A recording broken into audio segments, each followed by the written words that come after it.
Your environment shapes your inner world. This is not merely a poetic statement. It is a truth that reveals itself the deeper you walk along the path of self-awareness. Just as water takes the shape of the vessel that holds it, the mind is molded by the conditions in which it exists. Many people speak of discipline, of training, of awakening, and yet they forget to consider the place where this awakening must occur. The soil must be right for the seed to grow. The mind too requires fertile ground. You may carry within you great potential, but if the environment around you is filled with noise, with doubt, with constant friction, you will not grow, you will merely survive. If you sit beneath a tree, still and silent, you can feel the pulse of the earth. But if you sit beside someone who complains, who spreads anger, who breathes in resentment and breathes out criticism, then even if you try to meditate, the mind will not settle. Their energy will ripple through your atmosphere. Their voice, their tension, their presence, it will enter you whether you invite it or not. And this is why the environment matters. Because even when you do not speak, you are still listening. Even when you do not engage, you are still absorbing. A person who is surrounded by kindness will grow gentle. A person who is constantly surrounded by conflict will either grow defensive or numb. We adapt, often without realizing it. You become what you are exposed to, slowly, daily, quietly. The words you hear shape the words you think. The emotions you witness shape the ones you begin to carry. It is not a question of willpower, it is a question of awareness. And if you are not conscious of what surrounds you, it will shape you before you have a chance to shape yourself. To understand this is to understand the nature of energy. All things, all people, all thoughts carry energy, and the environment is nothing but the collective energy of the space around you. Imagine a room. There is no visible smoke, no fire, but someone enters, angry. Another walks in, worried. A third one, bitter. They don't need to speak. Just being there, their vibration alters the space. And then you walk in, holding peace in your heart, but the room has already shifted. The stillness inside you must now push against the weight of the atmosphere. You feel it without knowing what you feel. That is the power of environment. This is why great masters train in temples. This is why martial artists seek silence in mountains. It is not because the world is unworthy. It is because the seed must first grow in protected ground before it can face the storm. We do not isolate out of weakness, but out of clarity. To become strong, you must first protect the flame. And once the fire burns strong enough, then no wind can put it out. But in the beginning, even a whisper can shake the balance. Some people will ask, can I not be strong enough to change my environment? And the answer is yes, but only after you have changed yourself. To transform what is around you, you must first become immovable within. And to become immovable, you must reduce noise. The paradox is simple. You must retreat in order to advance. You must become still before you can move with power.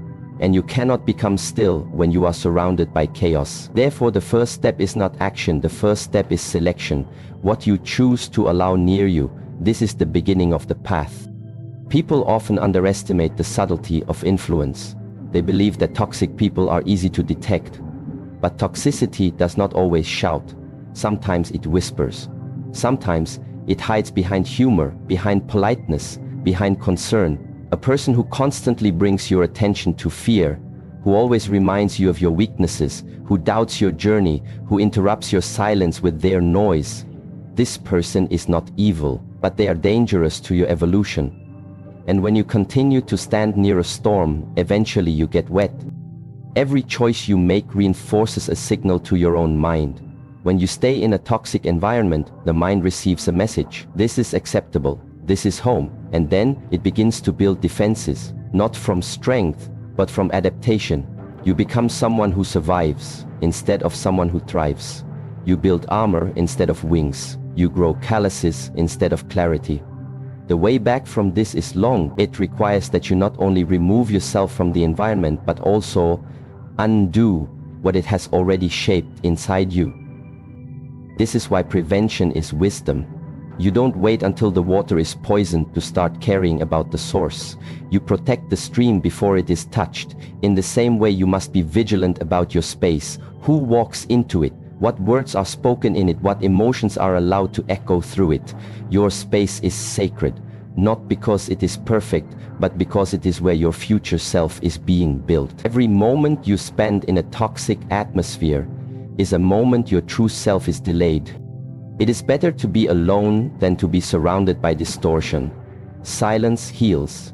Loneliness can purify, but noise will twist your perception. It will make you question your intuition. It will drown the voice of your inner teacher.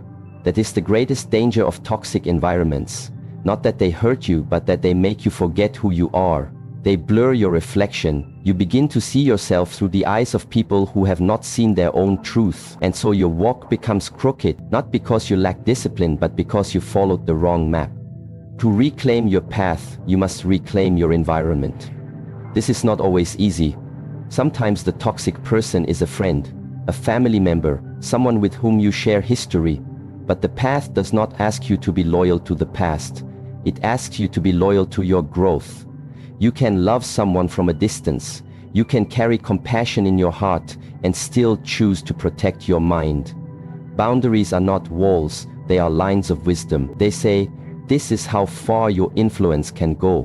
Beyond this, I must remain whole. The truth is, not everyone is meant to walk with you. Some people arrive only to teach you one thing, what you must leave behind. If you carry everyone, you cannot climb.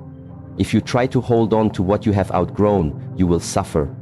Growth is not about expansion alone. It is about shedding. Just as trees release their leaves, you must learn to release what no longer aligns. And sometimes what no longer aligns is a person, or a place, or a conversation you keep having. You must let it go. You owe it to your potential to choose the right soil.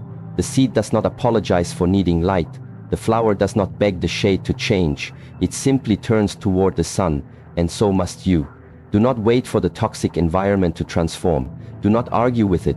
Do not try to convince it. Step away, gently, clearly, with inner certainty, and then find silence, find space, find presence. There you will begin to remember yourself again. In that clean space, the mind breathes differently. You will notice it. A kind word will settle in your chest like a calm lake. A supportive presence will awaken parts of you that had been sleeping. You will begin to think deeper, move slower, listen more. This is your natural rhythm. It was not lost, it was only hidden beneath the noise. And as you return to it, you will feel stronger, not because you conquered anything outside of you, but because you returned to the truth inside of you. Many people seek peace as a destination, but peace is not something you arrive at, it is something you cultivate, and cultivation begins with protection. If your daily life is filled with arguments, with sarcasm, with negativity, then you are planting thorns in your garden and wondering why you bleed. You must stop this cycle. You must clear the ground. This is not selfish, it is sacred responsibility.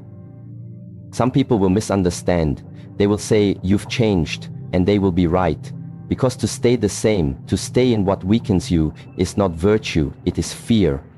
And you were not born to live in fear. You were born to rise. And to rise you must choose. Every day, in every step, in every breath. Choose your environment as if your future depends on it, because it does. When the space around you is calm, the mind mirrors it. When the space is respectful, the heart opens. When the space is silent, the spirit speaks. This is why the wise withdraw from chaos, not because they are afraid, but because they understand. The world is loud, the path is narrow, and the self is delicate in its early stages.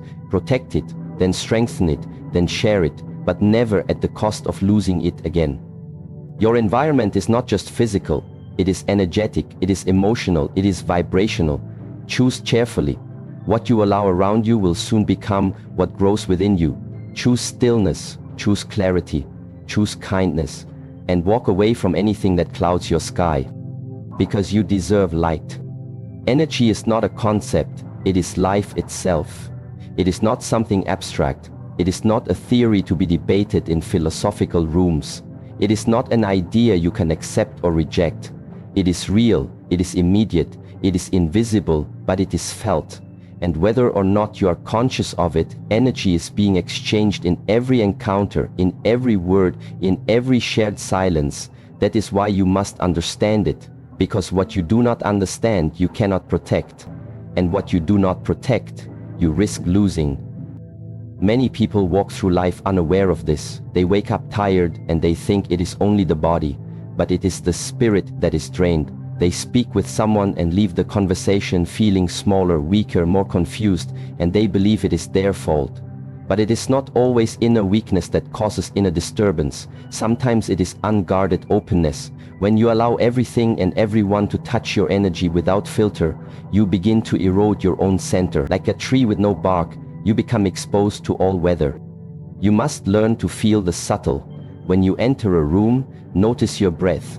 When you speak to someone, watch how your body responds. Do you feel expansion or contraction? Do your shoulders drop or rise? Is your mind calmer or more chaotic? These are not random sensations, they are signs. They tell you the truth that words often hide. Energy never lies, and if you pay attention, you will begin to see clearly. Some people nourish you, others deplete you. Some situations ground you, others scatter your thoughts. And the difference is not in the volume, it is in the vibration. Guarding your energy is not about closing yourself off. It is about opening selectively. You do not need to build a wall, but you must know where the gate is. You must decide who enters and for how long. Some people speak with such heaviness that even a short exchange can leave you feeling exhausted. It is not always what they say, it is what they carry. And if you are not conscious, you begin to carry it with them. A bitter person gives you bitterness. An anxious person breathes anxiety into the room. A resentful person looks at the world with distrust, and soon you begin to see through their eyes instead of your own. This is the power of energy. It is contagious, it transfers without permission. The mistake many make is believing they can remain untouched, that their peace is strong enough to withstand any presence. But even the ocean, over time, is changed by the tide. You are not immune. You are permeable. This is not weakness, it is nature. Human beings are made to resonate. We feel each other, we reflect each other. And so, when you are surrounded by distortion, you begin to resonate with it. Not because you want to, simply because you did not protect yourself.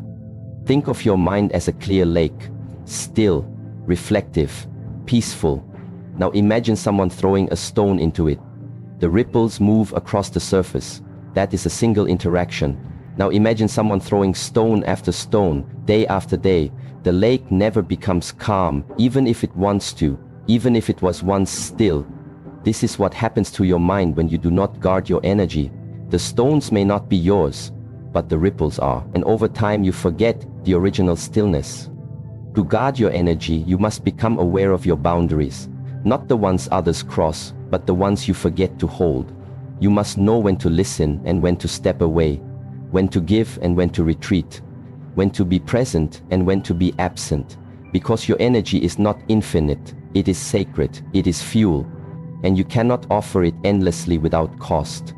Even the sun rests. Many people confuse compassion with sacrifice. They believe that to care for others they must always be available. But availability without discernment is self-abandonment. You do not help others by becoming empty, you help them by remaining full. A drained person cannot lift anyone. A scattered person cannot guide. You must first guard your own fire before you can light another's way. This is not selfishness, it is wisdom. Look around you. Who drains you? Who restores you? Not based on your emotions alone, but based on your energy. Who do you feel lighter with? Who do you feel heavier with? This awareness is not judgment, it is clarity. You are not condemning them. You are recognizing their effect on you. And once you see clearly, you can choose wisely. Sometimes it is not even a person, it is a place or a habit or a routine that pulls your energy down. You may wake up and immediately reach for your phone, and without knowing it, your mind is filled with other people's opinions, other people's lives, other people's pain. You have not even taken your first breath in silence, and already your energy is scattered. These small leaks become large losses. Every time you give your attention to something unworthy, you pay in energy, and slowly the balance tips. You become tired, unfocused, reactive, not because life is overwhelming, but because your boundaries are unclear. The solution is not to run away, it is to return to your center, to become so familiar with your own energy that anything foreign is immediately noticed. Like a clear tone in a quiet room, your energy must be pure enough that distortion becomes obvious. This begins with solitude, with silence, with stillness, because it is only in stillness that the subtle can be felt, and it is only when you feel your true state that you can detect when it is being altered. The practice is daily. You wake up and ask, how do I feel? You speak to someone and reflect, what did that exchange leave behind in me? You enter a place and wonder, did I just lose energy or gain it? These are not distractions from your path, they are the path. Because the journey is not only forward, it is inward. And without protecting your energy, the inward path is never stable. There is no mastery without energetic clarity. The greatest warriors, the deepest monks, the most awakened minds, they all protect their energy like it is treasure, because it is. It determines how you think, how you feel, how you speak, and how you act. It determines your resilience, your focus, your depth. And the world does not ask permission before taking it. That is why you must learn to say no, to pause, to step back. Not with anger, not with fear, but with strength. You will be misunderstood. Some will call you distant, others will say you are cold, let them. The path is not to explain yourself to every passerby. The path is to remain aligned, and only those who walk with you in alignment will understand the silence. You do not need to justify your protection. Your peace is evidence enough. A calm presence does not need validation, it speaks for itself. There is a way to walk through the world where your energy remains steady, where others move in chaos but you remain still, where others speak in noise but your words carry weight, where others burn out but your light continues. This way is not easy. It requires discipline, it requires awareness, it requires you to choose again and again what you allow near your flame. But once you live this way, there is no going back. You taste the freedom of clarity, you feel the strength of full presence, and you understand this is what life was meant to be. In the monastery, we are taught to breathe before reacting, to observe before deciding, to retreat before responding. Not out of hesitation, but out of respect for energy, because once you give it away, you cannot retrieve it in the same form. A word spoken in haste, a presence endured in discomfort, a boundary crossed in silence. All of these leave marks, and over time those marks shape you. Better to act with intention than to repair what was given unconsciously. So the question becomes, what do you allow? Not what you endure, not what you survive, but what do you allow to shape you? That is the question of energy. And when you begin to answer it with honesty, your life changes. You speak less, but with more meaning.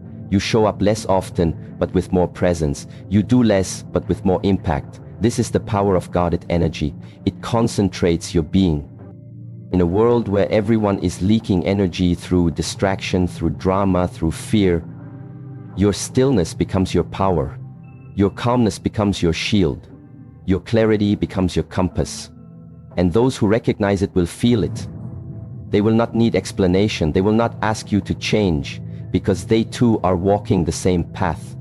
But many will not understand. They will try to pull you back into noise, into chaos, into reaction, not because they are evil, but because they have not tasted peace. You cannot hate them for that, but you also cannot follow them. Compassion does not mean lowering your vibration to meet someone where they are. It means holding your vibration steady so that they may rise if they choose. This is the final truth. You cannot protect your energy for others. You can only protect it for yourself. But in doing so, you become a source of strength for others. You become a lighthouse, not a lifeboat. You show the way, but you do not carry them. And in this way, your guarded energy becomes a gift, not just to you, but to everyone you meet. Guard your energy, not with fear, not with control, but with reverence, because it is sacred. It is the fire that lights your path. It is the pulse of your presence. It is the echo of your essence. and if you honor it, it will guide you through every storm. There is a path to clarity, a path to peace, but the path is not outside of you. It begins in the mind and it passes through the heart. And if you do not protect both, you will find yourself walking in circles, confused, uncertain, manipulated by forces you do not understand. One of the most dangerous forces you must learn to face is not physical, it is not external, it is emotional disturbance, created by people who know how to twist what you feel before you even understand what is happening. These people do not need power over your actions. They only need access to your emotions, and once they enter your emotional space, they can bend your reality. This is why awareness is essential, because not all wounds bleed. Some wounds confuse, some wounds take your clarity, some wounds make you doubt yourself, and before you realize it, you are not living from your own center, you are reacting to someone else's storm. This is how toxic people operate, not always with intention, but often with great effect. They do not always raise their voice, sometimes they just lower your confidence. They do not always lie with words. Sometimes they lie with silence, with inconsistency, with subtle shifts that leave you constantly questioning where you stand. And when you are in that state of emotional instability, your judgment becomes foggy. That is their goal, to hijack your emotional state. Because once they control how you feel, they control how you think. And once they control how you think, they can manipulate how you act. The chain begins from within. This is why it is said that emotional control is the highest form of power, not when you control others, but when you control yourself. Because once you master your emotions, you become immune to manipulation. But this mastery does not come by accident. It is a practice. First, you must become aware of the signs. The way your body tightens when someone enters the room. The way your breath becomes shallow when you receive a message. The way your thoughts spiral after a conversation that seemed harmless. These are signals. They are telling you something your mind is too clouded to admit, that something is not right, that someone is playing with your emotional landscape. And if you continue to dismiss these signs, you will normalize discomfort, you will normalize confusion, you will begin to call manipulation love, or call inconsistency mystery, or call control concern. But the truth is simple: what disturbs your peace is not for you. Toxic people are not always loud. Often they wear the face of kindness. They listen to you, but only to use your words later. They support you, but only when it serves their image. They apologize, but only when you are on the verge of leaving. It feeds on your desire to be seen, to be valued, to be understood. They know this, and they use it. How do they hijack your emotions? Through 1,000 small cuts. They interrupt your joy with criticism, masked as advice. They challenge your reality with phrases like "you're too sensitive" or "you always overthink." They make you question your instincts by acting as if your concerns are irrational. Over time, you begin to lose confidence in your own perceptions. You feel the discomfort, but you doubt its source. That doubt is the seed of manipulation, because once you stop trusting yourself, you begin trusting them more than you should. Emotional manipulation thrives in confusion, and confusion is the absence of clarity. So the antidote is not confrontation, it is clarity. You must first know yourself deeply. You must observe your reactions. Ask yourself, is this emotion mine or is it planted? Is this reaction genuine or is it provoked? Do I feel this way naturally or am I being led here? These questions cut through the fog. They help you return to yourself. Because when you're in a toxic emotional loop, your mind doesn't function with precision, it functions with defense. You begin to analyze every word, replay every moment, seek meaning where there is only manipulation. And the truth is this: if someone truly respects you, you won't have to decode their behavior. Their words will match their actions. Their presence will bring stability, not confusion. But when a person's energy disturbs your natural balance, that is your signal, not to change them, but to walk away. Because emotional health is not about endurance, it is about alignment. You were not born to carry the weight of someone else's chaos. You were born to express your nature fully, with peace, with clarity, with strength. Anything that consistently pulls you away from that state is not love, it is control. Toxic individuals often rely on guilt as a tool. If you step back, they call you selfish. If you express hurt, they say you're overreacting. If you seek clarity, they accuse you of being difficult. These are not reflections of you. They are reflections of their inability to be confronted, and so they shift the focus. They create emotional fog, and in that fog, you lose your way. Another tactic is unpredictability. One moment they offer warmth, the next they turn cold. This inconsistency keeps you seeking their approval. You begin to adjust your behavior to regain their kindness. This is not affection, it is conditioning. They are training you to respond to their emotional patterns. And the more you comply, the more control they gain. To break this cycle, you must stop seeking their warmth and start seeking your truth. You do not need approval from someone who destabilizes your inner world. You need presence with yourself. The practice of clarity begins in solitude. When you sit with your emotions in silence, without influence, you begin to sort them. You see what is yours and what was planted.